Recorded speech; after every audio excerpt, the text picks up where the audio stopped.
आज की इस श्रद्धांजलि सभा में पधारे हुए सभी से मेरा विनम्र आग्रह है कि गीता पाठ प्रारंभ करें।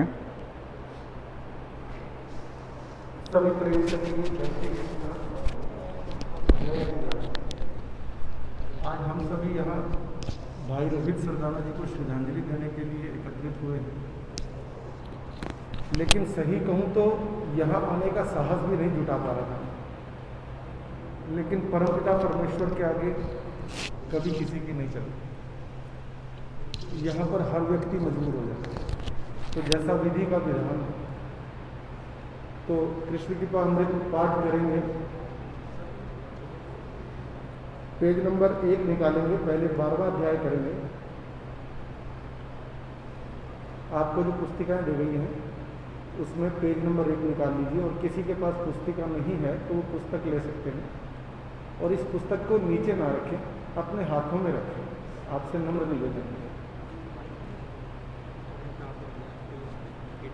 ओम श्री परमात्मा नमः। 12वां अध्याय भक्ति योग। अर्जुन वाच, सगुण रूप में आपके मन लगा, करे आपकी ही जो भक्ति सदा, जो अविनाशी निर्गुण की पूजा करे, प्रभु कौन उत्तम है इन दोनों में। श्री भगवान वाच, मुझी में जो अपना लगाते हैं मन, लगातार भक्ति में मेरी मगन, श्रद्धा अचल जिसकी मुझ में बनी, है मत मेरे में श्रेष्ठ योगी वही। अप्रगट न जिसका कथन हो कभी, अचल अविनाशी सर्वव्यापी भी, अटल एक रस जो न मन का विषय, पूजा करे जो मेरी इस तरह। वश करके अपनी सभी इंद्रियां, सब में ही बुद्धि बराबर बना, लगे रहते हित में सभी जीवों के, पाले थे अर्जुन है वे भी मुझे। निराकार में मन लगाते हैं जो, साधन में उनको बहुत कष्ट हो, जब तक बना रहता वे अभिमान, अव्यक्त में जनता मुश्किल ही ध्यान। मुझे सौंप देते सभी जो करम, परायण हो मेरे ले मेरी शरण, कहीं और मन को न जाने दे, सदा ध्यान मेरा ही करते रहे। मुझी में है मन लक्ष्य जिनका हूँ मैं, ऐसे जो अर्जुन मेरे भक्त है, संसार सागर से कर उनको पार, करता हूँ मैं संभ उनका उद्धार। मन अपना अर्जुन तू मुझ में लगा, बुद्धि में निश्चय भी मेरा बना, तब इसमें संशय तनिक भी नहीं, मुझ में ही मिल जाएगा तू तभी। मुझ में ही मन सौंपने को यदि, काबिल तू खुद को समझता नहीं, तो अभ्यास के योग की शरण से, कर इच्छा पाने की अर्जुन मुझे। होना अगर तुझसे अभ्यास भी, तो मेरे लिए कर्म कर तू सभी। मेरे लिए कर्म करता हुआ, तू सिद्धि परम तब भी पा जाएगा। कर ना सके तू अगर इतना भी, तो ले फिर शरण ही मेरे ही योग की। वश करके मन इंद्रियां अपनी अब, फल छोड़े कर ही तू कर कर्म सब। अभ्यास से श्रेष्ठ होता है ज्ञान, मगर श्रेष्ठ इस ज्ञान से भी है ध्यान। समझ ध्यान से बढ़ के फल त्याग को, शांति बिना देर के इससे हो। नहीं द्वेष जिसको किसी जीव से, है प्रेमी जो सब पर दया भी करे। अहंकार ममता न जिसको कहीं, क्षमाशील सम रहता सुख दुख में ही। योगी जो संतुष्ट रहता सदा, निश्चय है दृढ़वश में खुद को किया। मन बुद्धि अर्पण मुझे जिसने की, प्यारा मुझे भक्त मेरा वही। जिससे किसी को न कुछ कष्ट हो, किसी से भी खुद कष्ट लेता न जो, हर शीर्ष या भय ना उद्वेग है, प्यारा है मुझको मेरा भक्त वह। आशा रहित शुद्ध जो है सदा, उदासीन दुखों से छूटा हुआ। चतुर कर्तापन का न अभिमान है, प्यारा है मुझको मेरा भक्त वह। न हर्षित हो और न करे द्वेष जो, नहीं शोक और कामना भी न हो। शुभाशुभ फल की जो इच्छा तजे, भक्ति माने सा प्यारा मुझे। शत्रु मित्र दोनों है जिसको समान, बराबर ही समझे जो अपमान मान। सर्दी हो गर्मी या सुख दुख भी, आसक्ति जिसकी किसी से नहीं। स्तुति निंदा में जो बराबर रहे, मननशील संतुष्ट हर रूप में। सिर बुद्धि ममता न घर में जिसे, भक्ति माने सा प्यारा मुझे। श्रद्धा अचल जिसकी मुझ में ही हो, समझ मुझको सब ले मेरी शरण जो। धर्म रूप अमृत सेवन करे, बहुत प्यारा है भक्त ऐसा मुझे। बहुत प्यारा है भक्त ऐसा मुझे। 12वां अध्याय संपूर्ण हुआ। हरिओम तत्सत, हरिओम तत्सत, हरिओम तत्सत। अब आगे कृष्ण कृपा अमृत का पाठ करेंगे सभी मिलकर।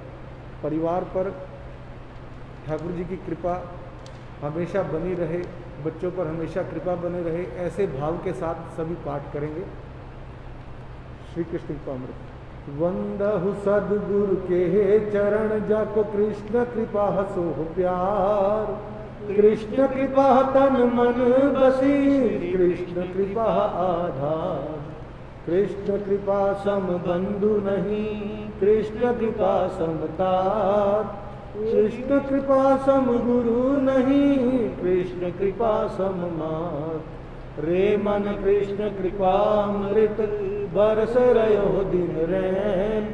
कृष्ण कृपा से विमुख तू कैसे पावे। नित उठ कृष्ण कृपा अमृत, पाठ करे मन लाय। भक्ति ज्ञान वैराग्य संग, कृष्ण कृपा मिल जाए।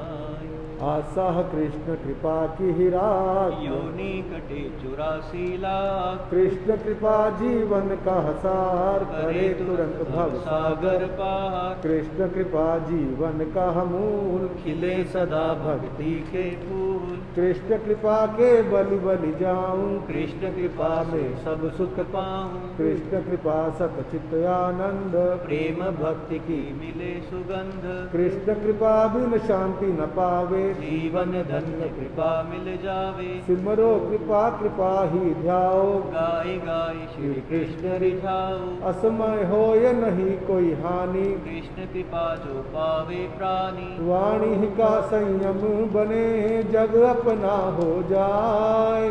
तीन काल चहुदिशी में, कृष्ण ही कृष्ण लखाए। कृष्ण कृपा का कर गुणगान, कृष्ण कृपा है सबसे महान। सोवक जागत बिसरे नाही, कृष्ण कृपा राखो उर माही। कृष्ण कृपा में ते भव भीत, कृष्ण कृपा से मन को जीत। आपद दूर दूर ते भागे। कृष्ण कृपा कह नित जो जागे। सोवे कृष्ण कृपा ही कह कर ले ले आनंद मोह ही भर कर। खोटे सपन तहाँ को नाही, कृष्ण कृपा रक्षक निशिमाही। खावे कृष्ण कृपा मुख बोल, कृष्ण कृपा कह जग में डोल। कृष्ण कृपा कह पीवे पानी, परम सुधा सम होवे वाणी। कृष्ण कृपा को चाह कर भजन करो निष्काम। प्रेम मिले आनंद मिले, होवे पूरन काम। कृष्ण कृपा सब काम सवारे। चिंताओं का भार उतारे। ईर्ष्या लोभ मोह अहंकार, कृष्ण कृपा से हो निस्तार। कृष्ण कृपा शशि किरण समान, शीतल होए बुद्धि मन प्राण। कोटि जन्म की प्यास बुझावे। कृष्ण कृपा की बूंद जो पावे। कृष्ण कृपा की लो पतवार, झट हो जाओ भव से पार। कृष्ण कृपा के रहो सहारे। जीवन नैया लगे किनारे। कृष्ण कृपा मेरे मन भावे, कृष्ण कृपा सुख संपत्ति लावे। कृष्ण कृपा की देखी रीत, बड़े नित्य का नासंग प्रीत। कृष्ण कृपा के आसरे भक्त रहे जो कोय, वृद्धि होए धन धान्य की, घर में मंगल होय।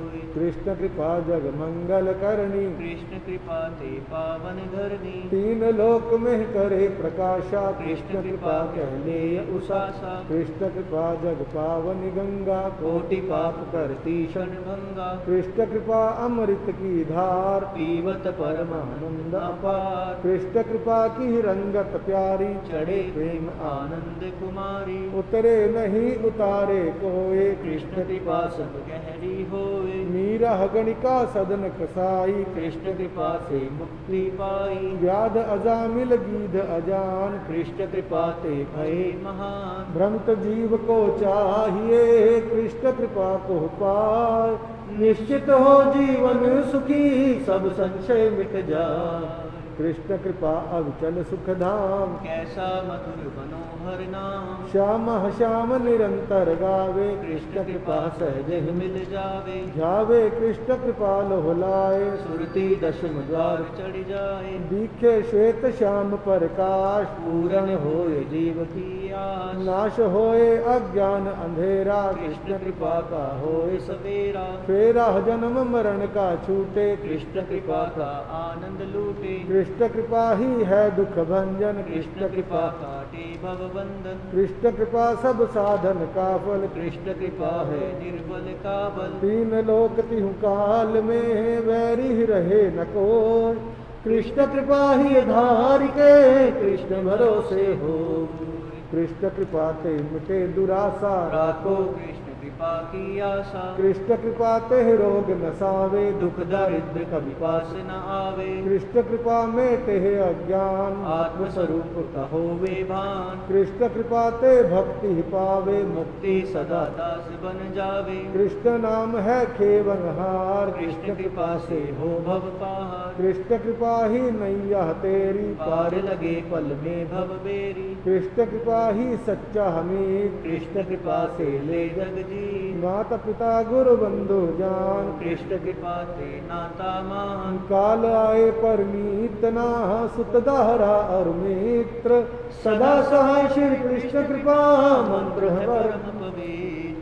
कृष्ण कृपा बरसे घनवारी, भक्ति प्रेम की सर से क्यारी। कृष्ण कृपा सब दुख नसावन, होवे तन मन जीवन पावन। कृष्ण कृपा आत्म की भूख, विषय वासना जावे सूख। कृष्ण कृपा ते चिंता नाही, कृष्ण कृपा ही सच्चा साई। कृष्ण कृपा दे सत विश्राम, बोलो कृष्ण कृपा निशियाम। कृष्ण कृपा बिन जीवन व्यर्थ, कृष्ण कृपा ते मिटे अनर्थ।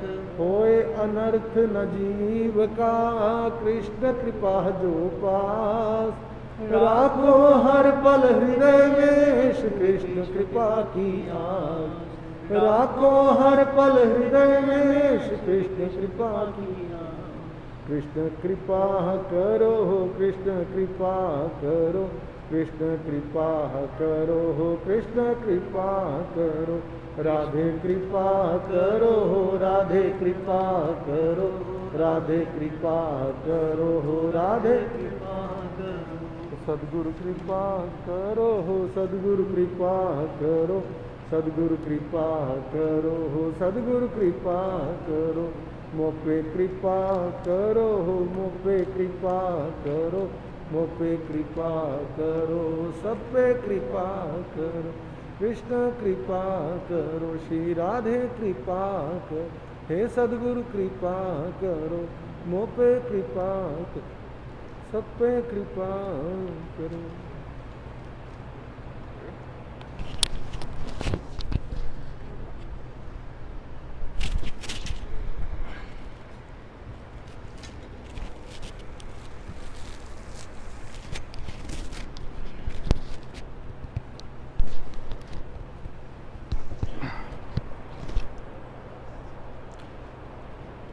मंच पर विराजमान पूज्यपाद गीता मनीषी पूज्य स्वामी ज्ञानानंद जी महाराज,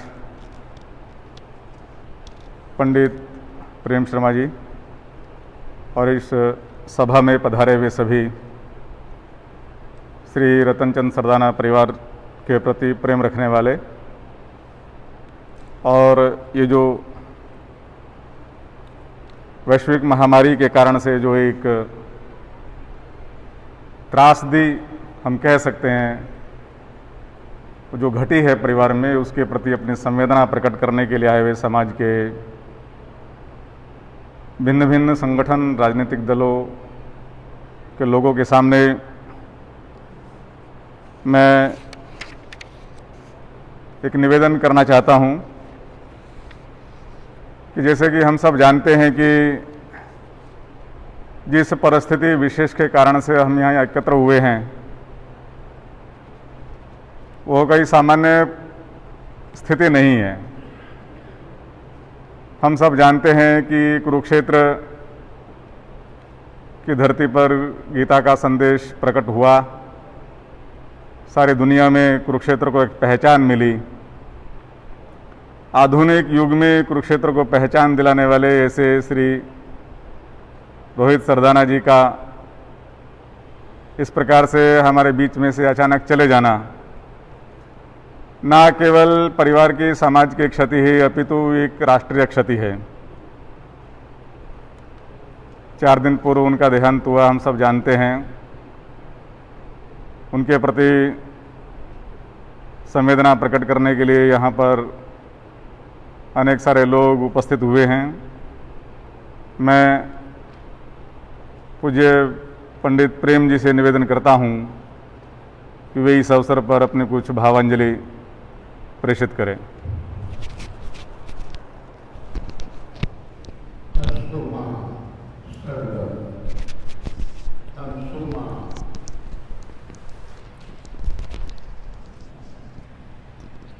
तमसो माँ ज्योतिर्गमित मृत्योर्मा अमृतम गम।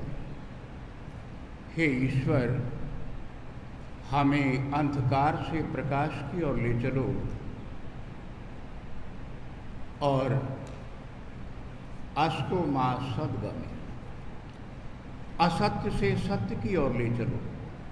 मृत्योर्मा अमृतम गम, मृत्यु से अमरता की ओर ले चलो। सभी को यथा योग्य संबोधन। आज ऐसे एक परम वीर के लिए आप और हम सब यहाँ एकत्र हैं, जिसने अपने जीवन को अपने कार्य क्षेत्र के लिए एक तरह से बलिदान कर दिया। अपने जीवन की पूरी निष्ठा, माता पिता और बुजुर्गों से मिले हुए संस्कार, नाना नानी से मिले हुए संस्कार, उन सब की परिणति थी उस स्वरूप में जिसको हमने संबोधित किया रोहित सरदाना के नाम से। क्या चरित्र है, क्या उसमें क्षमताएं हैं और कितना उसमें शील है। चरित्र और शील में बड़ा महीन अंतर, लेकिन दोनों को संजोए हुए अपने जीवन के क्षेत्र में आगे बढ़ता रहा और एक अद्वितीय स्थान प्राप्त किया। बहुत बार देखा बड़े से बड़े जो अपने आप को कहते कहाते हैं, वो मूक, बिल्कुल मूक, उनसे कोई शब्द नहीं बना। गर्दन फेर ली उन्होंने और जवाब नहीं दे सके। ऐसा वो प्रकाश पुंज शुक्रवार को दोपहर के समय हम सबको छोड़कर इस संसार से विदा ले गया, जिसके कंधों पर आप और माता पिता, उन सबको ये भरोसा था कि कंधा देगा। हम जैसे लोग भी समझते थे। उन्हें ये विकट परिस्थिति का कैसा आभास हो रहा होगा बड़ा कठिन है शब्दों में व्यक्त करना। गीता में उपदेश है, मनीषी बैठे हैं, लेकिन गीता का उपदेश है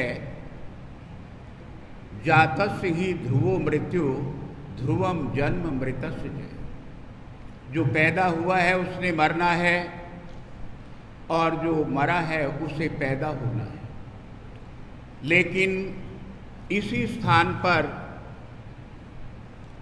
परम मोक्ष भी मिलती है यदि हम अपने दायित्वों के निर्वहन के प्रति अपनी पूरी निष्ठा, अपना पूरा सामर्थ्य और पूरी शक्ति लगा दें। मानवता का हित चिंतन सबसे बड़ा एक ऐसा श्रेयकर कार्य है जिस पर गर्व किया जाए, जो बड़ा ही लोक कल्याणकारी है। मानव धर्म बड़ा है सबसे, सब धर्मों का सार है। मानवता का धर्म धरे तो मानव ही भगवान है। और इस बालक ने प्रारंभ से ही होनहार विरवान के हो चीकने पात, प्रारंभ से ही अपने आप को इस दृष्टि से ऐसा समाज के सामने, चाहे वो विद्यालय का समाज है, चाहे वो दुनिया का समाज है, चाहे वो राष्ट्र का समाज है, सब में अपने आलोक को दिया और पूरी निष्ठा से वो ज्वलंत नक्षत्र हमारे बीच से तिरोहित हो गया। हम सब हाथ मलते रह गए और कुछ नहीं कर पाए। लेकिन श्रवण और श्रवणियाँ सब देखते हैं। दिन शुक्रवार है, बैसाख का महीना है, शुक्ल पक्ष है, चौथ है। 5 प्रकार की तिथियों में नंदा, भद्रा, जया, रिक्ता और पूर्णा। रिक्ता तिथि स्वयं को विमुक्त करके अपने दायित्वों का भले ही हम सामाजिक रूप में निर्वाहन अभी करना बहुत बाकी था। 2 बच्चियां हैं, पत्नी, पिता, माता, 2 भाइयों के परिवार, एक बहन, सब आज विलाप कर रहे हैं। सबका हृदय भर भर करके बाहर आ रहा है। लेकिन परितोष के अतिरिक्त इस समय कोई भी रामबाण हमारे लिए नहीं है। हमें परितोष करना पड़ेगा, उस प्रभु की इच्छा के आगे नतमस्तक होना पड़ेगा और ये कहना पड़ेगा कि हे प्रभु, ऐसे योग्य नवयुवक इस देश को चाहिए और इस देश को, इस हमारी मातृभूमि भारत को आप ऐसे सुयोग्य नौजवान प्रदान करते रहना, जो अपने जीवन के साथ जिसने भी देखा, जिसके साथ भी जितना संबंध है, जिसने एक क्षण के लिए भी उसे सुना है, उसमें आत्मीयता का भाव जग गया है और वो रोहित को अपना मानता है। इसीलिए ये रिक्ति सारे देश में बनी। भारत के प्रथम राष्ट्रपति यानी कि प्रथम नागरिक, उन्होंने श्रद्धा सुमन अर्पित किए। प्रधानमंत्री जी ने किए, गृह मंत्री जी ने किए, रक्षा मंत्री जी ने, अन्य मंत्री समुदाय के बहुत से लोगों ने श्रद्धा सुमन अर्पित किए। जहाँ भी सुना गया वहीं चीत्कार, वहीं एक तरह से क्षति, वहीं पर एक तरह से रिक्ति, वहीं पर एक तरह से खला। और इसको हम आज इस परिणति के रूप में देख रहे हैं। अनेकों मुख्यमंत्रियों ने श्रद्धा सुमन अर्पित किए, बात की, प्रधानमंत्री जी ने बात की, लेकिन क्या कर सकते हैं, उस प्रभु की इच्छा के आगे हमें नमन करना पड़ता है।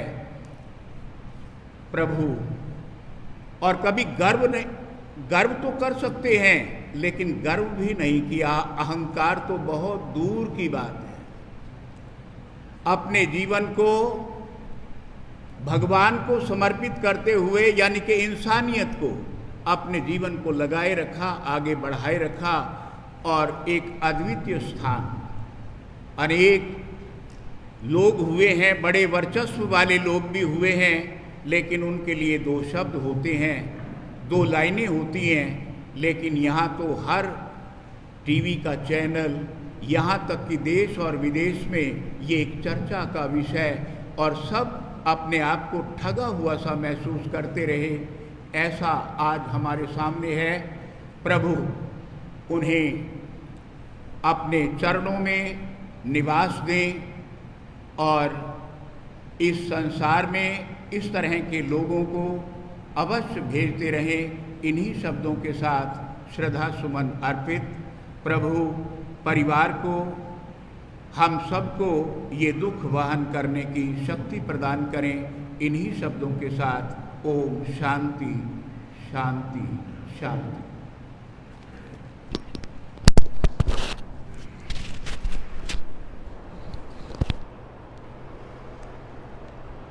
धन्यवाद पूज्य पंडित जी। रोहित का जन्म 22 सितंबर 1979 को करनाल में हुआ।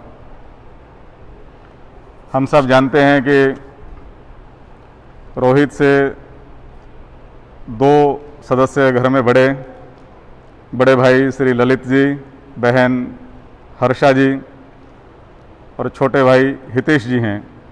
घर में माताजी पिताजी हैं। रोहित की दो बहुत प्यारी प्यारी बेटियां हैं, 11 वर्ष की नंदिका और काशी 4.5 वर्ष की, जो ये तितली बन करके यहाँ घूम रही है, जिसको अभी कुछ भी नहीं पता। मैं पिछले 3 दिन से देख रहा हूँ उनको। वो दादाजी के पास आती है, हाथ मुट्ठियाँ बंद करती है और दादाजी को कहती है दादाजी आपको रंग लगाती हूँ। उसको पता ही नहीं है। और आते ही अब सबसे पहले यहाँ ताऊ जी को कहने लगे ताऊ जी मैं पिताजी को पुष्प चढ़ा दूँ। तो सबसे पहले श्रद्धांजलि काशी ने ही दी है, जिसको कुछ भी नहीं पता अभी तक। वो खेल रही है हम सब के बीच में, और प्रकृति ने ऐसा वज्रपात परिवार पर किया। लेकिन प्रकृति और भगवान को दोष नहीं दिया जा सकता है। हम सब जानते हैं कि इसी विद्यालय में 9वीं कक्षा तक उन्होंने पढ़ाई की। बराबर में साथ का एक विद्यालय है, श्रीमद् भगवत गीता वरिष्ठ माध्यमिक विद्यालय, जिसको बड़ा गीता विद्यालय भी कहते हैं। वहाँ पर 11वीं 12वीं की परीक्षा पास की। तत्पश्चात कुरुक्षेत्र विश्वविद्यालय में उन्होंने डिग्री ग्रेजुएशन किया और मास कॉम करने के लिए गुरु जम्बेश्वर विश्वविद्यालय हिसार में उन्होंने प्रवेश लिया। मैं कल से कई सारी वीडियो उनकी देख रहा हूँ, तो ध्यान में ये आता है कि जीवन का ऐसा कौन सा पहलू है जिसका वर्णन किया जाए और इसको छोड़ा जाए। मेरी वाणी में ना तो वो शब्द हैं ना वो साहस है कि उनके व्यक्तित्व का उल्लेख कर सकूं।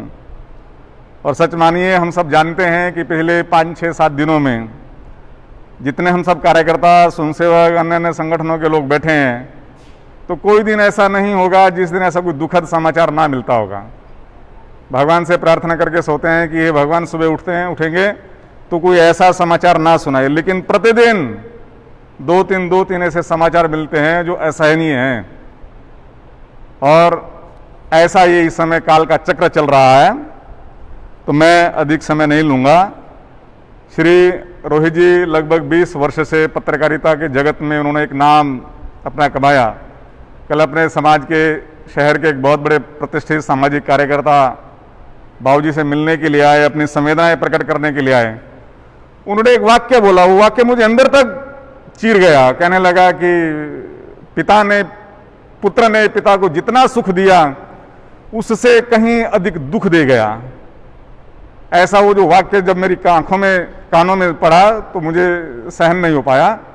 तो 20 वर्ष का ऐसा उनका पत्रकारिता जगत का नाम, और पत्रकारिता जगत में जीवन मूल्य स्थापित करने का काम, पत्रकारिता जगत की एक लाइन जिन्होंने खड़ी की, ऐसे हमारे बीच में से रोहित जी चले गए। उनके प्रति संवेदना प्रकट करने के लिए मैं श्री अशोक चौधरी, डॉक्टर अशोक चौधरी जी से निवेदन करूंगा कि रोहित जी के हाथ की लिखी हुई एक कविता वो पढ़ेंगे, और अशोक जी से निवेदन कि 2 मिनट में अपनी भावांजलि प्रस्तुत करें।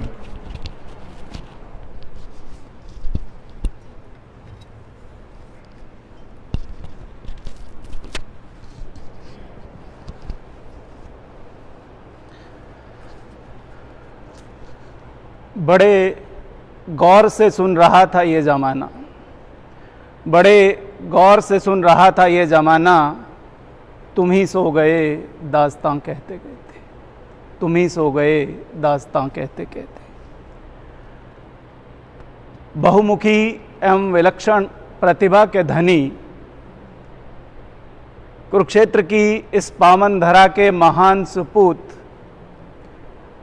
हरियाणा के गौरव, मां भारती के अनन्य भक्त, राष्ट्रभक्त, निडर पत्रकार श्री रोहित सरदाना का असामयिक यूं चले जाना दुखद है, असहनीय है। वाणी निशब्द हो रही है, मस्तिष्क विचारहीन हो रहा है। इस तरह की परिस्थिति में मैं नहीं समझता कि किसी भी तरह की श्रद्धांजलि के शब्द, किसी भी तरह की सहानुभूति के शब्द इस परिवार को किसी तरह का ढांढस बंधा सकते हैं। परमादरणीय श्री रतनचंद सरदाना जी, श्री रोहित सरदाना जी की माता जी, उनकी धर्मपत्नी, उनकी 2 मासूम बच्चियां, उनके ये भाई, उनके परिवार के सभी सदस्य, उनके दुख की कल्पना नहीं की जा सकती। ऐसा जान पड़ता है जैसे दुखों का पहाड़ टूट गया। अभी श्री प्रीतम जी बता रहे थे कल की घटना, जब कोई सज्जन वहाँ पर आए थे तो मैं भी वहाँ पर उपस्थित था, कि एक बेटे के होने का सुख क्या हो सकता है और दुख कितना बड़ा हो सकता है, ये आदरणीय सरदाना जी से ज़्यादा और कोई महसूस नहीं कर सकता। जिन बुलंदियों पर पहुँचे हुए उन्होंने रोहित सरदाना को देखा, जिसका गर्व उन्हें हर पल रहता था, और जिस तरह से अचानक वो छोड़ करके चले गए, ये असहनीय है। बहुत बार तो मन में ईश्वरीय व्यवस्था के प्रति भी प्रश्न चिन्ह पैदा होते हैं कि क्या वास्तव में ये भगवान का न्याय है। हालांकि भगवान की व्यवस्था के प्रति प्रश्न चिन्ह खड़ा करना हमारे अधिकार में नहीं है, हमें नहीं करना चाहिए, लेकिन ऐसे भाव ऐसी परिस्थितियों में मन में ज़रूर आते हैं। रोहित उन महान लोगों में से एक हैं जो मरने के बाद भी जिंदा रहते हैं। उन्होंने अपनी छोटी सी आयु में इतना ऊंचा स्थान बनाया जिसको पाने के लिए अनेकों मनुष्य अपना सर्वस्व जीवन लगा देते हैं, लेकिन वहाँ तक पहुँच नहीं पाते। मात्र 42 वर्ष की आयु में इतने बड़े पत्रकार बन गए, जिनको देखने के लिए, जिनको सुनने के लिए देश के लाखों करोड़ों युवा, सभी आयु वर्ग के लोग जो है टेलीविज़न के सामने जुड़ करके बैठ जाते थे उस दंगल को देखने के लिए, उस ताल ठोके को देखने के लिए। ऐसी महान आत्मा को हमारा शत शत नमन। मुझे अंग्रेज़ी के एक महान कवि, 16वीं शताब्दी के कवि हुए हैं जॉन डन, उनकी कविता है एक डेथ बी नॉट प्राउड, उसकी पंक्तियाँ याद आती हैं, क्योंकि मुझे ऐसा लगता है कि ऐसे महान व्यक्तियों को मृत्यु कभी मार नहीं सकती है। हम लोग जो है पुनर्जन्म में विश्वास करते हैं, हम केवल शरीर के नष्ट होने में विश्वास करते हैं, हम ये मानते हैं कि आत्मा कभी भी मरती नहीं है। तो वो कवि की 4 पंक्तियां मैं यहाँ पर पढ़ रहा हूँ। डेथ बी नॉट प्राउड, मृत्यु को संबोधित करते हुए वो कहते हैं, death B not proud though some have called thee mighty and dreadful, for thou are not so, for those whom thou think thou do overthrow die not, poor death, nor yet can thou kill me, nor yet then thou kill Rohit। तो मृत्यु को चुनौती देते हुए लिखा उस कवि ने कि तुम व्यक्ति को मार नहीं सकते हो, महान व्यक्तियों को जो है कभी समाप्त नहीं किया जा सकता, वो मरने के बाद भी जीवित रहते हैं। मैं नहीं समझता कि जिस किसी ने भी रोहित को टेलीविज़न के ऊपर मंच पर बोलते हुए सुना, वो कभी उसको भूल पाएगा। हमारे तो दिमाग में लगातार पिछले 3 दिनों से रोहित की आवाज़ जो है गूंजती रहती है। सोते जागते वही दिखाई देते रहते हैं, उनकी आवाज़ गूंजती रहती है। रोहित को विद्यार्थी जीवन से ही वाद विवाद का बहुत शौक था और इसी शौक को उन्होंने व्यवसाय बना लिया। मैं अभी परसों न्यूज़ में देख रहा था, जी न्यूज़ के सुधीर चौधरी बता रहे थे कि उन्होंने रोहित के इस गुण को पहचाना कि इनमें वाद विवाद की एक अद्भुत प्रतिभा है, तो उसी के आधार पर उन्होंने ताल ठोक के और ये दंगल जैसे कार्यक्रम लिए। वे इस अद्भुत कला में प्रवीण भी थे और इसी निपुणता के दम पर अपनी अभूतपूर्व तार्किक शक्ति से और अपनी प्रभावी वाणी से आप बड़े बड़े नेताओं और वक्ताओं की बोलती बंद करवा दिया करते थे। ताल ठोके और दंगल जैसे यादगार कार्यक्रमों से आपने अपनी तर्कशीलता और वाक्पटुता का लोहा हमेशा मनवाया। राष्ट्र सर्वोपरि है, यह उनकी सोच थी। वो राष्ट्र को सबसे ऊपर सोचते थे। भारतीयता और अपनी संस्कृति और मूल्यों के प्रति उनका गहरा लगाव लाखों करोड़ों लोगों को प्रेरणा देता था और देता रहेगा। मेरा रोहित के साथ व्यक्तिगत संबंध भी रहा। मुझे सौभाग्य प्राप्त हुआ एक बार अपने कॉलेज मार्कंडा नेशनल कॉलेज में उन्हें मुख्य अतिथि के रूप में बुलाने का भी, जहां लोकतंत्र में युवाओं की भूमिका के ऊपर एक गोष्ठी करवाई गई थी। तो मेरी इच्छा थी कि रोहित जैसा प्रतिभाशाली युवा आए और वो मेरे महाविद्यालय के बच्चों के साथ संवाद करे। तो मुझे याद है, वो बच्चे महाविद्यालय के आज भी याद करते हैं जब उन्होंने मंच से खड़े होकर के ये बताया था कि मैं किसी ज़माने में देशभक्ति की कविताएं पढ़ा करता था। वो दो पंक्तियां उन्होंने वहाँ पर पढ़ी थी कि भरा नहीं जो भावों से, बहती जिसमें रसधार नहीं, वह हृदय नहीं वह पत्थर है जिसमें स्वदेश का प्यार नहीं। हर पल उनकी हर बात में इस तरह के विचार जो है सुनाई देते थे। रोहित सरदाना के जाने से लग रहा है जैसे मेरे परिवार का कोई अपना ही चला गया हो। देश और धर्म के लिए पत्रकारिता करने वाले रोहित भाई, आप बहुत याद आएंगे। आप हमेशा हमारे दिलों में रहेंगे। ईश्वर आपको अपने चरणों में स्थान दे और परिवार को इस असहनीय दुख को सहने की शक्ति दे। एक उन्हीं की कविता जो पिछले दिनों उनकी बेटी ने बोली थी और बहुत वायरल रही, अभी पिछले दिनों भी चल रही है, वो भी ज़रूर मैं, क्योंकि उसमें एक महत्वपूर्ण संदेश आज की परिस्थिति का है, समय का अभाव है, लेकिन 2 मिनट में मैं समाप्त करूंगा। बेटी नंदिका ने वो कविता जो है पढ़ी, आप सभी ने सुनी होगी। कुछ भी तो नहीं सीखा तुमने, कुछ भी तो नहीं सीखा तुमने, तुम फिर वैसे हो जाओगे। फिर दौड़ोगे दिन रात यूं ही, तुम फिर उत्पात मचाओगे, तुम फिर उत्पात मचाओगे। कारें लेकर दौड़ोगे, कारें लेकर दौड़ोगे, तुम काला आकाश बनाओगे। कंक्रीट के जंगल के राजा, तुम जंगल तक घुस जाओगे, तुम जंगल तक घुस जाओगे। आधे की भूख, आधे की होगी भूख तुम्हें, आधे की होगी भूख तुम्हें, तुम पूरा ही बनवाओगे। क्वारंटीन तुम्हें नहीं है भाया, तुम वीकेंड का जश्न मनाओगे, तुम वीकेंड का जश्न मनाओगे। फिर प्यास बढ़ेगी थोड़ी सी, फिर प्यास बढ़ेगी थोड़ी सी, तुम फिर यमुना पी जाओगे। फॉरेन ट्रिप वाले पैसे से तुम जंगल रौंद के आओगे। आखिरी पंक्तियां ध्यान देने की हैं। वक्त कहाँ वापस आता है, वक्त कहाँ वापस आता है, तुम पीछे ही पछताओगे। इस वक्त से सबक ले लो वरना इस वक्त से ही तुम जाओगे, इस वक्त से ही तुम पछताओगे। उनकी ये पंक्तियाँ उनके ही जीवन पर जो है सार्थक सिद्ध हो रही हैं। एक छोटा सा संदेश मुझे पढ़ने का आदेश हुआ है। उनकी भाभी मैडम वंदना जी जो हैं, उनके मामा जी का ये छोटा सा संदेश है। वो स्वयं इसको पढ़ना चाहते थे लेकिन वो ऐसा नहीं कर पाए बहुत ज़्यादा भावुक होने की वजह से, तो मुझे आदेश दिया गया कि मैं उनका संदेश आपके सामने रखूं। आकाश बता क्या बात हुई। मैं उनका थोड़ा सा परिचय आपको दे दूं। श्री BR सीकरी जी जो कि इंडस्ट्रियलिस्ट हैं गुरुग्राम में, और आनंद मूर्ति गुरु माँ के वो जो है अनुयायी हैं, और उन्होंने अपने माध्यम से गुरु माँ का आशीर्वाद और सहानुभूति जो है वो भी परिवार के लिए प्रेषित की है। आकाश बता क्या बात हुई, क्यों धैर्य तुम्हारा टूट गया। सीने में गगन के छेद हुआ, एक और सितारा टूट गया। पथिक जी की ये पंक्तियां याद आ रही हैं। रोहित जैसा होनहार, निडर, निर्भीक, पारदर्शी चरित्र का व्यक्तित्व कैसे जा सकता है?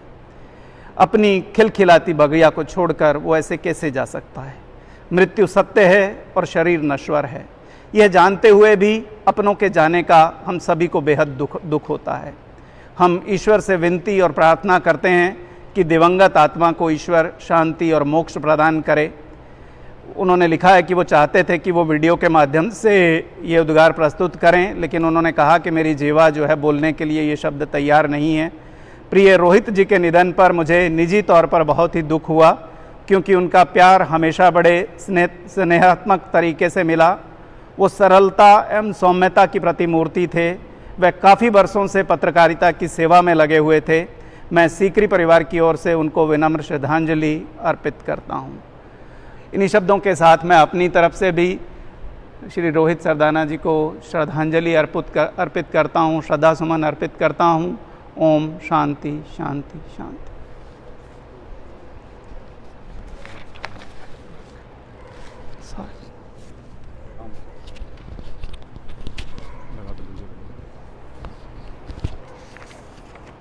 दंगल, दस्तक और ताल ठोके, जब जब ये शब्द अपने कानों में पड़ेंगे तो रोहित की याद आना स्वाभाविक रहेगा। उनको याद करने के लिए कई सारे लोग मेरे पास लिखे हुए हैं कि वो अपनी भावनाएं व्यक्त करना चाहते हैं, लेकिन समय की अपनी एक सीमा है। तो मैं निवेदन करूंगा सभी से कि जिन जिन का भी नाम बोला जाए वो बहुत संक्षिप्त में अपनी भावनाएं प्रेषित करें। पारुल दीदी जी परिवार से हैं, वे अपने मन की कुछ बातें आप सबके सामने व्यक्त करना चाहती हैं। पारुल दीदी जी।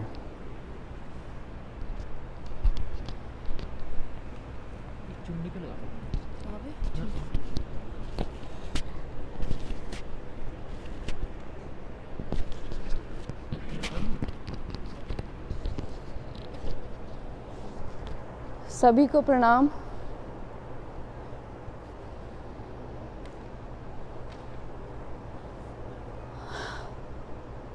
ऐसा दिन भी हमें देखना पड़ेगा, ये कभी सोचा नहीं था। रोहित को टीवी के माध्यम से आप सबने देखा, समझा और जाना है।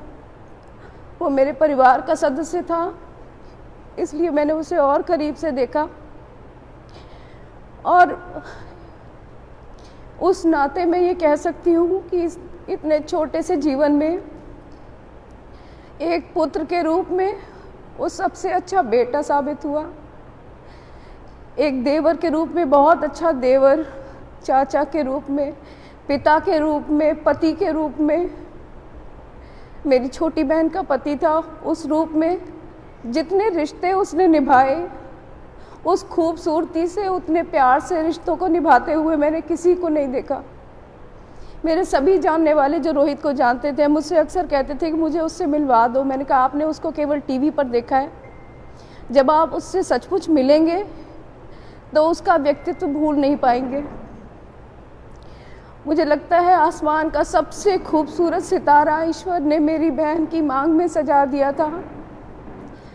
आज मैं उसको यही कहकर समझा रही थी कि सोचो कि ईश्वर तुमसे पहले ही संवाद कर लेता और तुमसे कहता कि जीवन छोटा होगा लेकिन बहुत खूबसूरत होगा, बहुत प्यार से भरा हुआ होगा, बहुत सुंदर होगा, तो तुम क्या मांगती? उसने कहा मैं यही मांगती। ये अन्याय ईश्वर ने जरूर किया है, लेकिन ईश्वर के लिखे के आगे हम सब असहाय हैं। न कोई कुछ कर सकता है, न कोई कुछ कह सकता है। बस इतनी विनती है कि मेरे रोहित को ईश्वर अपने श्री चरणों में स्थान दे और उससे कहे कि अपने परिवार को संभल दो, उन्हें हौसला दो कि वो आगे बढ़ सके। बहुत सारे काम अधूरे छोड़ गया है, लेकिन जाने वाला कभी तैयारी करके नहीं जाता। इतने कष्टों के बारे में सुना, इतने लोगों के तकलीफ़ें सुनी, इतने लोगों का जाना सुना, लेकिन जब अपने ऊपर आ गया तो लगा सबसे दुखद, सबसे गंदा यही साक्षात्कार हो सकता था, और वो दिन भी हमने देख लिया। फिर भी रोहित से प्रार्थना है कि रोहित, तुम जहाँ भी हो अपने परिवार को संभल दो, अपने परिवार को हौसला दो आगे बढ़ने का। पीछे मुड़कर देखने का कोई फायदा नहीं है। हे ईश्वर, उसे अपने पैरों में, अपने सदगदी में स्थान दे और उसके परिवार को हौसला दे। धन्यवाद।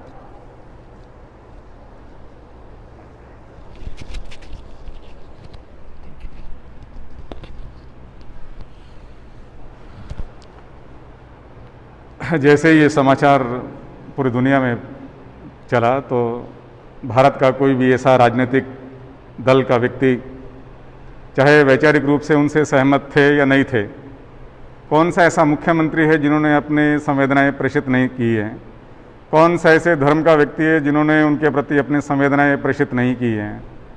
कौन सा ऐसा सामाजिक संगठन है जिन्होंने उनके प्रति अपनी श्रद्धांजलि अर्पित नहीं की है?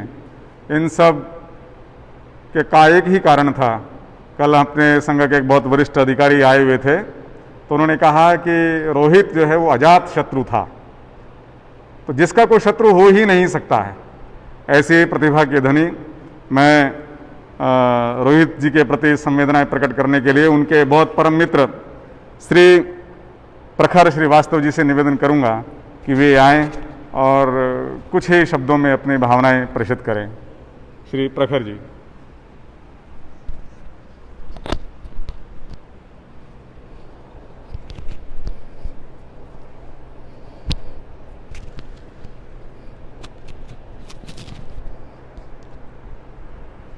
मैं आज जिस जगह खड़ा हूँ ये कुरुक्षेत्र है।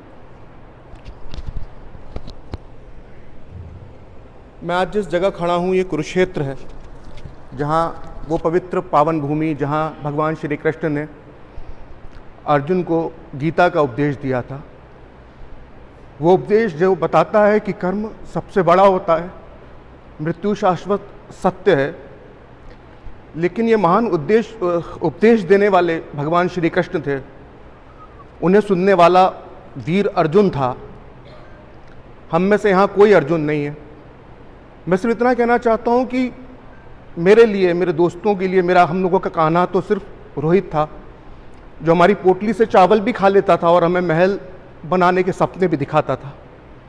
रोहित का जाना एक परिवार का नुकसान नहीं है, उसके दोस्तों का नुकसान नहीं है, ये देश का नुकसान है, ये समाज का नुकसान है और ये आने वाली पीढ़ियों का नुकसान है।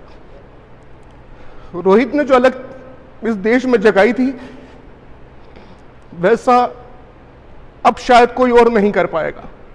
एक पत्रकार होने के नाते मैं जानता हूं, देश से बहुत लोग प्यार करते हैं, लेकिन उसे छाती ठोक कर कहना और अपने जैसे हजारों लोगों को ये बात कहने के लिए प्रेरित करना, कि सिर्फ रोहित की ही बस की बात थी। रोहित ने जो योगदान दिया है वो शायद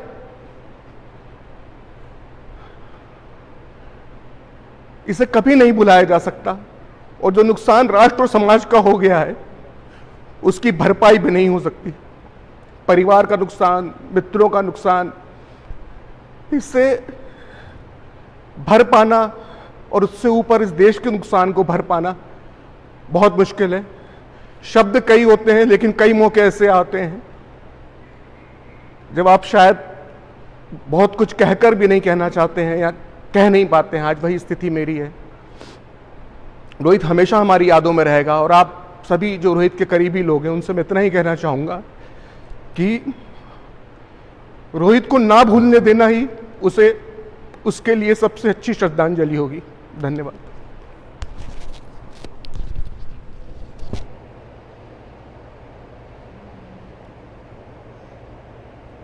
प्रखर जी ने कहा कि ये केवल परिवार की क्षति नहीं है, ये राष्ट्र की क्षति है, विचार की क्षति है। निश्चित रूप से कल संघ के माननीय सह सरकार्यवाह श्रीमान अरुण कुमार जी भी घर पर उपस्थित थे, तो उन्होंने भी कहा कि सबसे ज़्यादा क्षति अगर कोई हुई है तो वैचारिक आइडियोलॉजिकली बड़ी भारी क्षति है। जिस ताल ठोक के साथ, प्रखरता के साथ वो अपनी बात रखते थे, सिद्धांतों से किसी प्रकार का समझौता नहीं करते थे, ऐसा पत्रकार, बहुत विरला पत्रकार मिलता है जो समाज में बहुत वर्षों तक उसकी कमी खलेगी।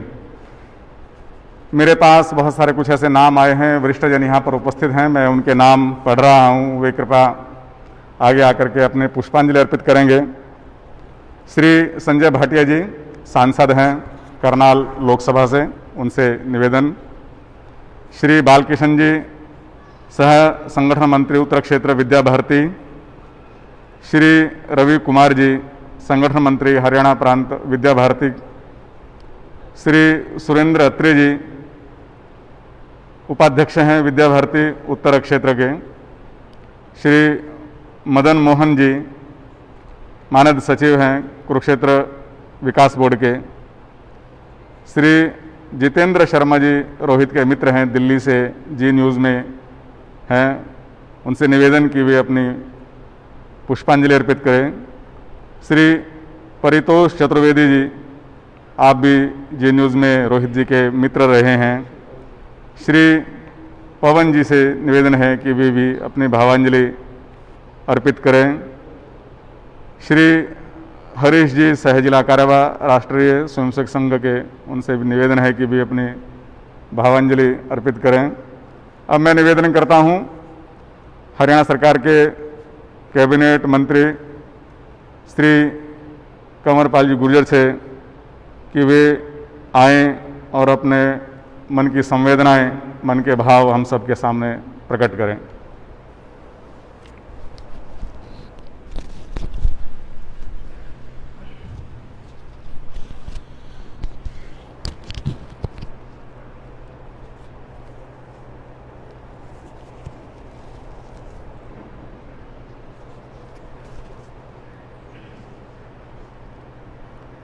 मंच पर विराजमान पूजनीय स्वामी जी, पूजनीय पंडित जी,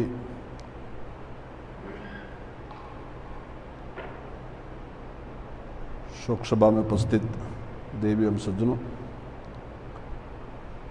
आज ये हम सब के लिए बहुत ही दुख का विषय है कि हमारे छोटे भाई रोहित सरदाना जी हमारे बीच में नहीं रहे। लेकिन एक बात है कि भगवान ने टाइम तो बहुत कम दिया, लेकिन वो टाइम जितना दिया उस परमात्मा ने, उसको जिस प्रकार से रोहित सरदाना जी ने जिया वो लाजवाब है। और जो उनकी मन में भी था कि मेरा एक परिचय होना चाहिए, जहाँ भी मैं जाऊँ लोगों को जानना चाहिए कि मैं रोहित सरदाना हूँ। अभी मैं उनका इंटरव्यू देख रहा था और उनके पुराने कई इंटरव्यू अभी आए तो वो मैंने देखे, तो मेरे ख्याल से शायद उन्होंने सोचा भी नहीं होगा कि इतनी जान पहचान भी होगी उनकी। आज केवल यहाँ नहीं, देश और विदेश में भी उनका एक परिचय हुआ।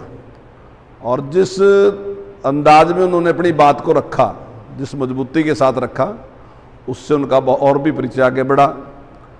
और मैं अपने मन में अभी विचार कर रहा था कि वो एक श्रेष्ठ स्वयंसेवक भी थे। जो विचार उन्होंने शाखा से लिया, अपने पिताजी से लिया, परिवार से लिया, उसको उन्होंने इम्प्लीमेंट भी किया जीवन में, और उस विचार को आगे बढ़ाने का भी पूरा उन्होंने प्रयास किया। अभी हमारी बहन जो बात कह रही थी, मैं भी उससे सहमत हूँ और मुझे भी ऐसा ही लग रहा था कि निश्चित तौर से प्रिंसिपल साहब भी और हमारी बहन भी और परिवार भी बहुत दुखी है, और समाज भी, मैं समझता हूँ जिसने भी इस खबर को पढ़ा सब दुखी हैं। लेकिन भगवान ने जितना टाइम दिया और जैसा उनको दिया, वो मैं समझता हूँ कि श्रेष्ठ से भी श्रेष्ठ उनको दिया। टाइम कम दिया लेकिन श्रेष्ठ पुत्र, श्रेष्ठ पति, श्रेष्ठ देवर, हर दृष्टि से श्रेष्ठ व्यक्ति उन्हें मिला। और जब ये खबर आई तो सबके लिए एकदम, हर आदमी को दुख हुआ। और ख़ासकर हम जैसे लोग जो कुरुक्षेत्र या कुरुक्षेत्र से आसपास हैं, जो स्वयंसेवक हैं, हमारे लिए तो ऐसा था जैसे परिवार का एक व्यक्ति, यानी कि इतना परिचय नहीं कुछ था हमारा, लेकिन फिर भी जब रोहित सरदाना जी टीवी पे होते थे, हमें लगता था कि हमारा ही छोटा भाई है वहाँ, हमारे ही परिवार का एक व्यक्ति वहाँ बोल रहे हैं, हमें इतना मजबूती होती थी उसके बोलने से। चाहे वो हमें जानता ना हो, हम बहुत छोटा होगा जब हम मिले होंगे, शायद आज वो हमें पहचान भी ना सके, लेकिन हमें लगता था कि हमारा ही छोटा भाई वहाँ बोल रहा है। तो उसकी सबको बहुत ही दुख है इस बात का, और इसको कभी को पूरा तो नहीं किया जा सकता। मैं परमपिता परमात्मा से प्रार्थना करता हूँ कि परिवार को और सभी मित्रों को यह दुख सहन करने की शक्ति दे। मैं अपनी ओर से और अपनी सरकार, हरियाणा सरकार की ओर से उनके चरणों में अपने श्रद्धा सुमन अर्पित करता हूँ। ओम शांति शांति शांति। मुझे तो याद ही नहीं रहता। दुख, विषाद, करुणा जब मन में आती है तो हमको देवों के चरणों में जाना पड़ता है, संतों के चरणों में जाना पड़ता है।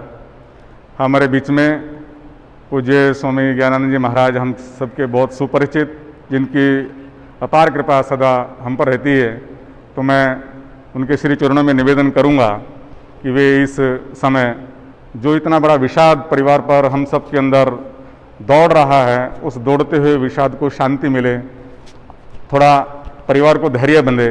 इन्हीं चरण शब्दों के साथ पूज्य महाराज जी के चरणों में निवेदन।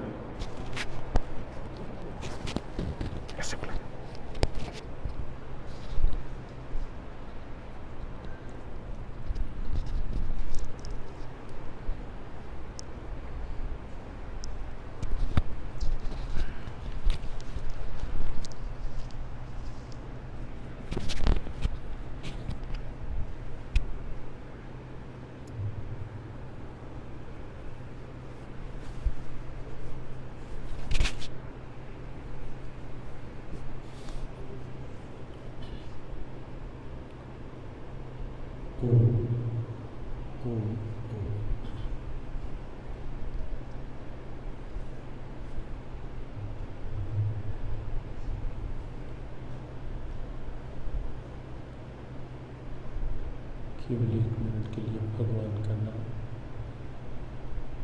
श्री राम जय राम जय जय राम, श्री राम जय, श्री राम जय राम जय जय राम,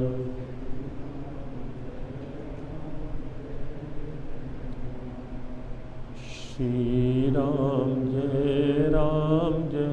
जय राम।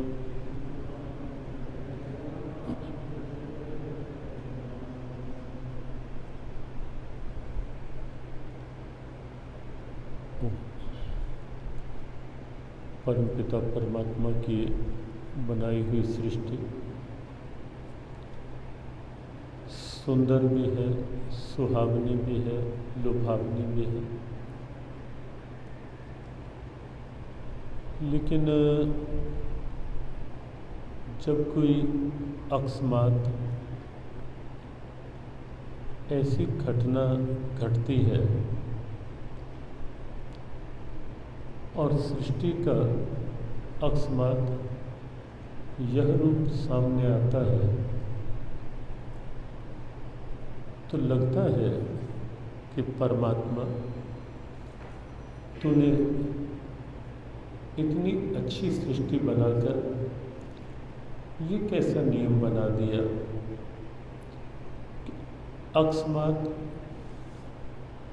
इस प्रकार का दुख, ऐसा वियोग। तब ढेरों प्रश्न खड़े होते हैं मन के अंदर, जैसा अभी हम सुन भी रहे थे। सबके अंदर की वेदना स्वाभाविक भी है। निस्संदेह रोहित का अकस्मात जाना सरदाना परिवार के लिए ही नहीं, पूरे राष्ट्र के लिए एक ऐसी क्षति है जिसकी पूर्ति हो पाएगी, अभी वह प्रश्नों के घेरे में ही है। जब हम भगवत गीता की बात जो आदरणीय पंडित जी ने जातक से ही ध्रुव मृत्यु कहा, देखते हैं और लगता है कि अकस्मात ऐसे व्यक्तित्व का चले जाना क्यों, किस कारण से। यहाँ हम विचार करें, जिस समय अभिमन्यु छोटी सी आयु में गया, 18 साल की, महाभारतकार एक श्लोक लिखते हैं महाभारत में कि ए दुनिया वालों, देखो काल कितना प्रबल है। जिसके मामा स्वयं भगवान कृष्ण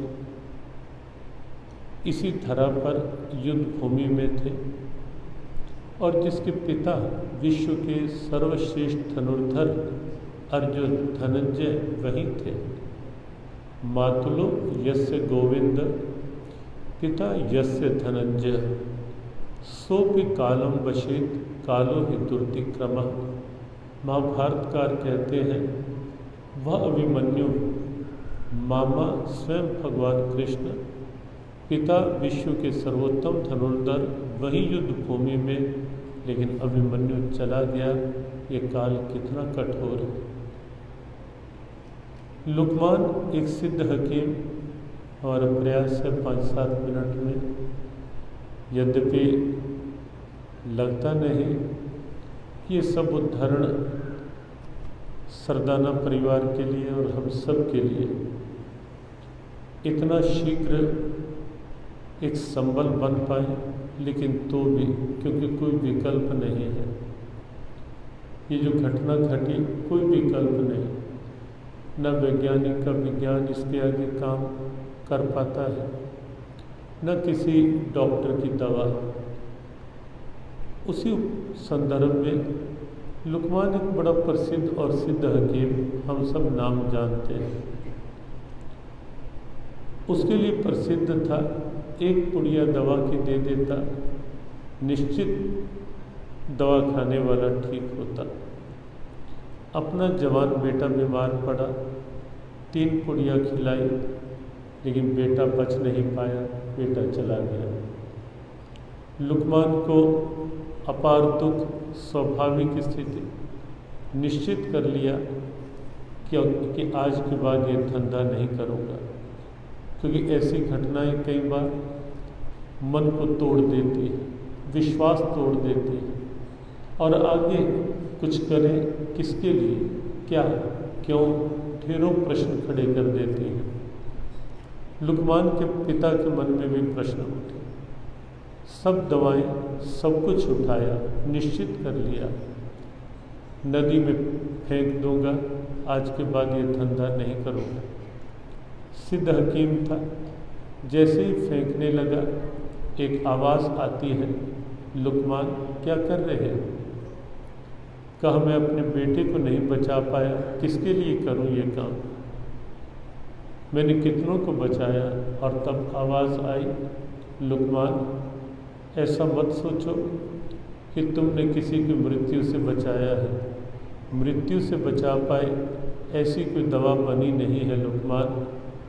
दवा बीमारी का इलाज कर पाती है, मृत्यु का नहीं।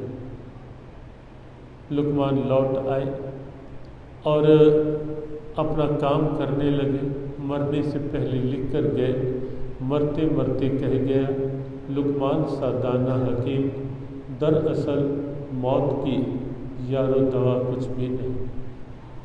कोई तिजोरी इस नियम के आगे काम आती नहीं, और न किसी की कोई सिफारिश इस नियम के आगे काम आती है। जब समय आता है निश्चित, बस उसके आगे केवल जुड़े हुए हाथ और झुका हुआ सर और कोई दूसरी स्थिति सामने शेष नहीं रहती। लग नहीं रहा था कि रोहित इतना शीघ्र जाएगा। 30 तारीख को घटना घटी और 29 तारीख को संयोग से एक दिन पहले ही जब हमें प्रातःकाल पता चला कि रोहित ऐसे ऐसे अस्वस्थ है, और तब यद्यपि ये नहीं पता था कि वो हॉस्पिटल में पहुंच गया है।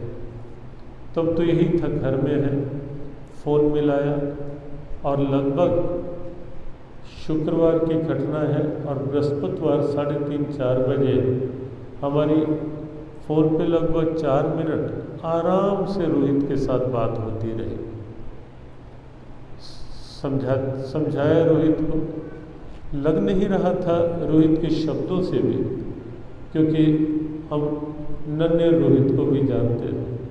छोटा रोहित करनाल में जिस समय परिवार, अरे रतन जी, माता जी राम जन्मभूमि आंदोलन में बिल्कुल एक अग्रणी टीम में हमारे साथ साथ रतनलाल जी और एक ग्रुप था, और तब से लेकर परिवार के साथ स्वाभाविक एक संबंध, और इसीलिए जब जब कभी होता था रोहित से बात, फ़ोन घंटी बजती थी और रोहित फ़ोन उठा लेता था। और उस दिन भी ऐसा ही हुआ, बड़े आराम से बात हुई। लेकिन जैसे ही अगले दिन पता चला रोहित नहीं रहा, और सच में हम किसी आवश्यक उसमें बैठे थे, उसी समय लेखनी हाथ से अलग हुई और कुछ क्षण कुछ सूझा ही नहीं कि रोहित चला गया। और अकस्मात कल इतनी देर बात हुई, इतने आराम से बात हुई, और वस्तुतः बहुत देर तक मन मौन स्तब्ध, लेकिन क्योंकि कोई समाधान उस स्थिति का था भी नहीं।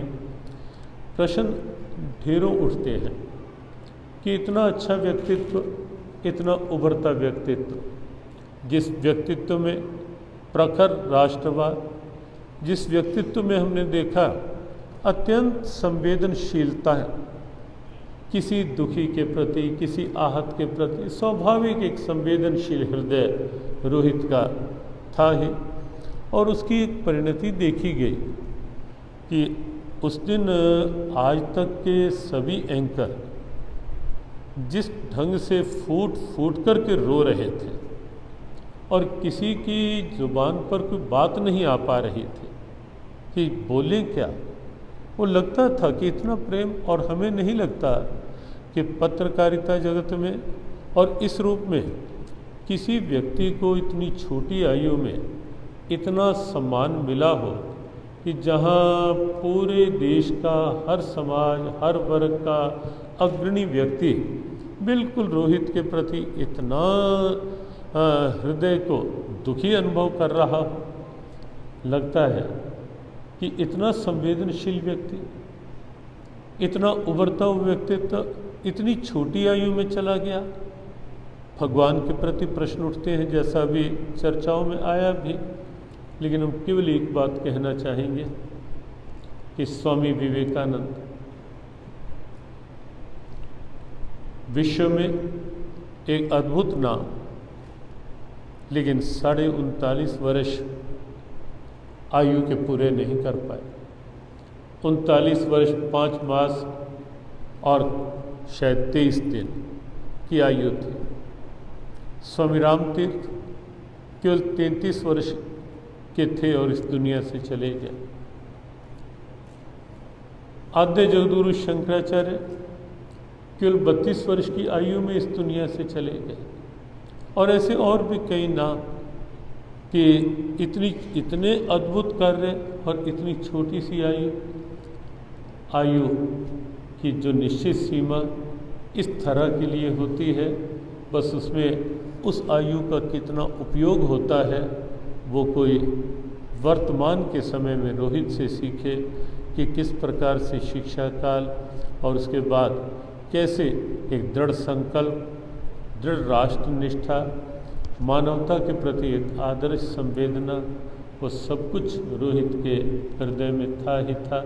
निश्चित परिवार के दुख की कल्पना करना कठिन है। रतनलाल जी संघ के एक समर्पित स्वयंसेवक, हम लगभग पिछले अधिक नहीं तो हमें लगता है कि 35 वर्षों से उन्हें लगातार देख रहे हैं कि जिस प्रकार का संयम, जिस प्रकार की उनकी एक व्यक्तित्व की भावना, विश्वास है हमें कि यह दुख की घड़ी वो अपने उस धैर्य को इस समय बना कर रखेंगे और पूरे परिवार पर, क्योंकि माता जी हैं, स्वाभाविक हृदय दुखित है। प्रमिला बिटिया और आगे 2 बिटियाँ, नन्ही बिटियाँ, दोनों भाई ललित शायद बड़े रोहित से और हितेश छोटे। रतन जी अपने दृढ़ मनोबल से हमें विश्वास है कि वो रोहित के एक संकल्पित जीवन को देखकर अपने हृदय को मजबूत रख कर के अपने परिवार का एक संबल बने रहेंगे और आगे परिवार को संभालने में उनका धैर्य, उनका संयम और उनकी मानसिक दृढ़ता निश्चित परिवार को एक सूत्र में बांधे रखने में और उस कर्तव्य पथ को और आगे बढ़ाए रखने में सहयोगी होगी। ऐसी आराध्य चरणों में प्रार्थना कि रोहित को अपने चरण शरण में रखेंगे ही प्रभु।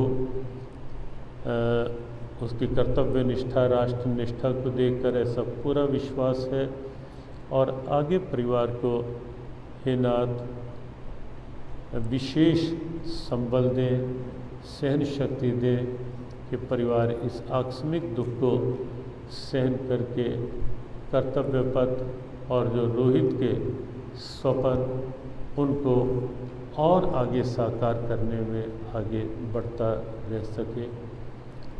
आराध्य चरणों में प्रार्थना के साथ 3 वाक्य स्वभाव है जहाँ बैठते हैं उच्चारण करवाने का एक बार हम सब उच्चारित करके अपनी वाणी की वाग भावांजलि रोहित के भावों के साथ जोड़ पाएँ।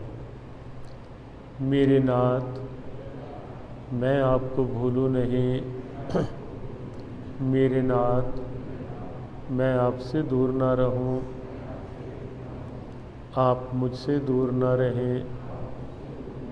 मेरे नाथ, आप अपनी कृपा सदा सब पर बनाए रखें। ओम शांति शांति शांति।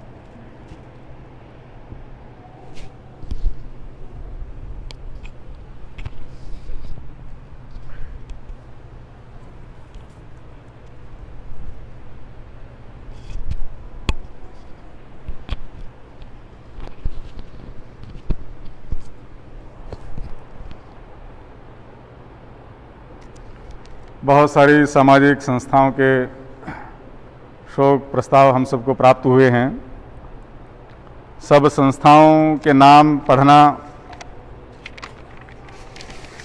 संभव नहीं है, तो भी कुछ एक संस्थाओं के नाम पढ़ रहा हूँ।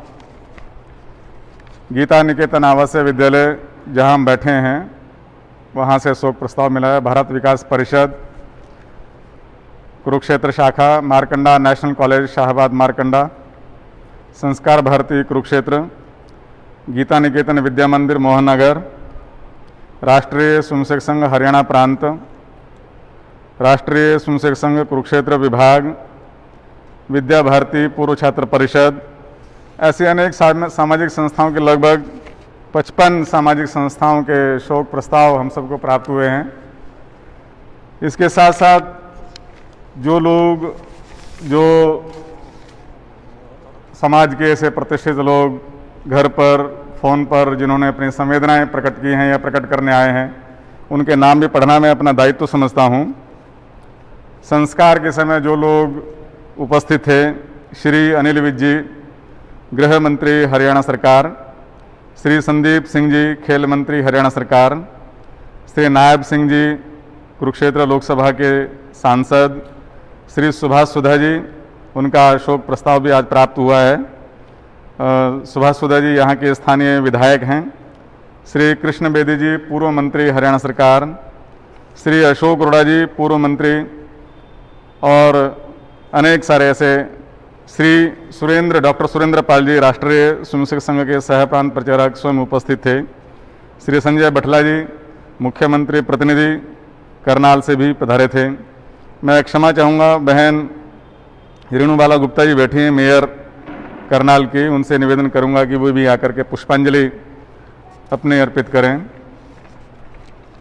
संघ के अखिल भारतीय सहस्त्र कार्यवाह माननीय अरुण कुमार जी कल प्रत्यक्ष उपस्थित थे।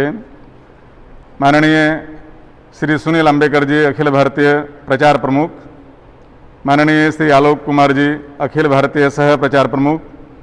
माननीय श्री रामेश्वर दास जी, संघ के उत्तर क्षेत्र के प्रचारक प्रमुख, वे उपस्थित थे। माननीय मुख्यमंत्री जी, हरियाणा सरकार ने पहले दिन ही फ़ोन पर अपनी संवेदनाएं प्रकट की थी, कल स्वयं वे भी उपस्थित हुए थे। आदरणीय प्रधानमंत्री श्री नरेंद्र मोदी जी का भी संदेश फ़ोन पर बातचीत बाबूजी से हुई है, उन्होंने भी अपनी ओर से परिवार के प्रति अपनी संवेदनाएं प्रकट की हैं। ऐसे जो लोग भी प्रत्यक्ष अप्रत्यक्ष रूप से जिन्होंने अपनी संवेदनाएं प्रकट की हैं, उनके प्रति मैं परिवार की ओर से उनका धन्यवाद करता हूं। अभी कोरोना को लेकर के जैसे एक संक्षिप्त यहाँ कार्यक्रम हुआ है और हम सब जानने की कोई इच्छा होगी, 20,000 लोग अभी इस श्रद्धांजलि से जुड़े हुए हैं। मैं ऐसे सभी जो इस समय प्रत्यक्ष अप्रत्यक्ष रूप से जुड़े हुए हैं, उनके प्रति भी परिवार की ओर से सबका धन्यवाद प्रकट करता हूं। अभी कल्याण मंत्र होगा, ये सभा विसर्जित हो जाएगी। सबसे प्रार्थना है कि बाहर चाय जरूर लेकर के जाएंगे, परिवार की ओर से चाय की व्यवस्था की गई है। सर्वे भवन्तु सुखिनः, सर्वे सन्तु निरामया, सर्वे भद्राणि पश्यन्तु, मा कश्चित् दुःखभाग् भवेत्। ओम शांति शांति शांति। बहुत बहुत आभार।